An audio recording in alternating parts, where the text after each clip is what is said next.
The problem of sovereign debt maybe not being as cheap as it once was isn't the fault of any one political ideology. It's kind of everybody's fault. So, yes, this is the Vlog brother talking. He's going through the Greek sovereign debt crisis, and he still doesn't realize that the US is much worse off than Greece. And it's a much more perilous situation.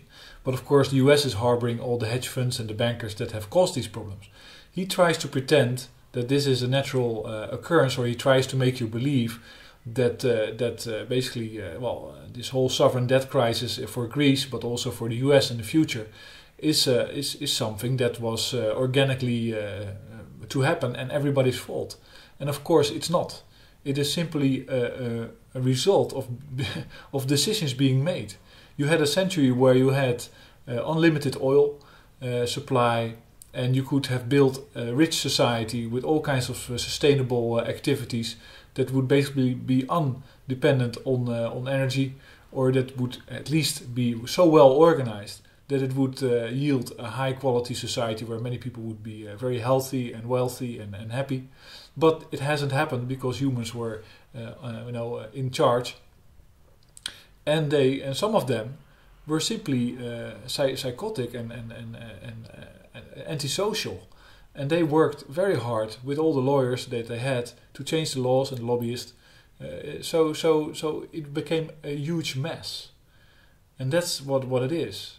And the thing that needs to happen now is that all that tension that's built up in the financial system, which is of course expressed in numbers, in billions and trillions of dollars of debt and this and stuff, has to be removed, released, has to be simply be abolished.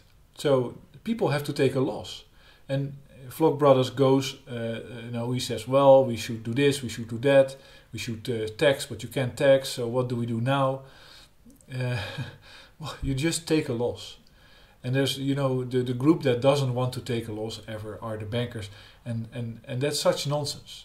Imagine that today everybody would find zero money in their bank account. Then you would have to use the tools that you find, that you walk around, you find a farm, you find a factory, all the stuff that's around. You would have to use that to start sustaining yourself, to keep yourself alive. But you would find that it's completely possible. That is, of course, just obviously true. So all that debt that is floating around is basically nonsense. It's basically only a game between people that say, well, I'm going to get this from you and you're going to get that from me, and I have power over this and I have power over that. But that never means that it's managed any better, and it doesn't really mean anything at all. So remove the debt. That's the solution.